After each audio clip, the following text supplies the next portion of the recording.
You're listening to Soap Dirt, the latest in television entertainment news.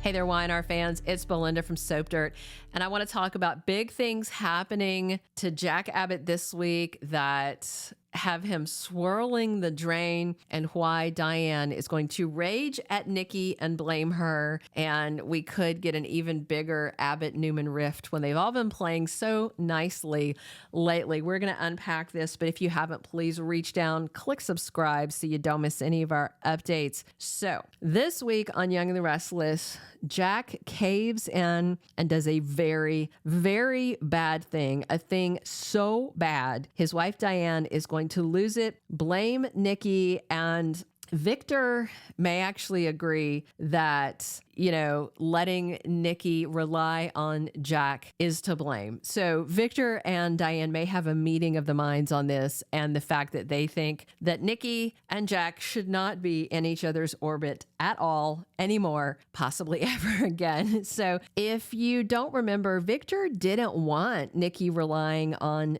Jack for a lot of reasons. They were past spouses, past lovers, and both past addicts. They weren't really to blame for each other's addictions or heavily involved in the triggers that started either of their addictions, but still there's just a lot of emotional baggage there. Diane even said that she worried Jack being a sober coach to Nikki was a bad idea because it could trigger his own addiction. And his answer was, oh no, we're friends and alcohol isn't my addiction. Okay, it is true that Jack and Nikki have different addictions, him with pills, hers with booze, but addicts can still trigger each other. But at the same time, sponsors and sober coaches are all former addicts. That is true. But what they usually are not is ex-lovers and ex-spouses. That right there is a red flag. So it has been, if you don't remember, about 12 years since Jack Abbott spiraled into an oxycodone addiction. That was back in 2012 after back surgery. If you don't recall, Jack was shot by crazy Patty Williams, who he has been married to before and we haven't seen in a while. Stacey Heideck played the role. She is over on Days of Our Lives now playing Kristen DeMera, which is interesting because she took over the role from Eileen Davidson, who plays Ashley. So Kristen, Stacey, as you know, was phenomenal. She was great as Patty Williams, and she, loved Jack to a crazy extent. And so later he had surgery to take out the bullet that had stayed in there after he had recovered from paralysis. So he had surgery a good time after he was shot and temporarily paralyzed. And he did come out post-op with legitimate pain and a prescription for oxycodone, but he began taking too many of the pills, becoming reliant on them. Then his doctor wouldn't renew the prescription, of course, so he turned to a drug dealer, and it got bad. Jack took pills with booze and would pass out. It was really more about the pills than the booze, but he would wake up in his car, oh, how did this happen? Stuff like that. And guess what? So if you haven't already seen Thursday's episode, that's exactly what goes down this week on Young and the Restless. Jack has had so much stress in his life. Let's be real. Nikki being pushed off the wagon by Jordan Howard has been very hard for Jack because of his own addictions. And, he was a good friend to Neil Winters throughout his addiction struggles. So Jack has been there for several people's sobriety struggles and Nikki in the past, but this horrible thing that was done to Nikki where she didn't lose her own sobriety, someone took it from her. Her granddaughter, Claire, hooked her up to that vodka IV on the orders of her crazy great aunt Jordan. But still, that really bothers Jack. He really feels empathetic towards Nikki. So being her sober coach has been a big source of stress, especially because she kept asking him to lie to Victor. And so that was more stress on him. Then he has stress of Kyle versus Diane. Diane was trying to get him to give Kyle Billy's job, and he said no. And then when Billy left, she tried again, and instead Jack put her in the co-CEO job. And since then, Kyle has been a pain in her butt. According to Kyle, she's not equipped to do the job. According to her, he's butting in where he's not needed. The bottom line is both of them are pulling at Jack. We have Ashley Abbott unraveling. I mean, Jack's having to deal with his sister literally being another person. Every time she walks in the room, he wants her to get help. She's avoiding therapy. They had to call this friend in from France. Tracy's wound up in it. All that's very stressful for him.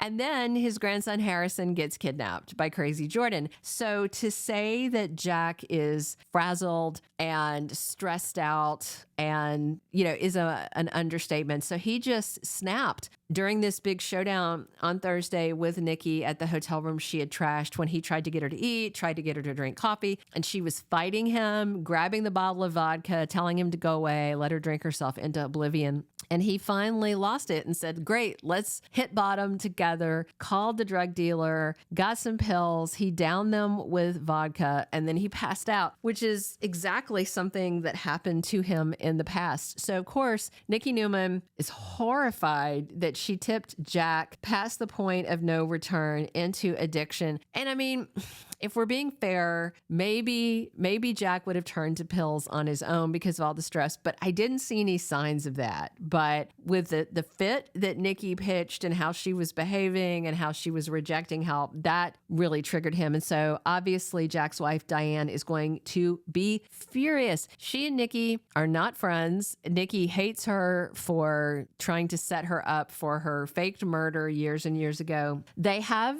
finally been passing polite to each other, but, not ladies that lunch or anything. And I think any chance of that is about to explode. I mean, Jack's addiction back in the day made him a real asshat. And he treated Neil and Billy and Kyle and Adam and Phyllis and a whole bunch of other people like garbage.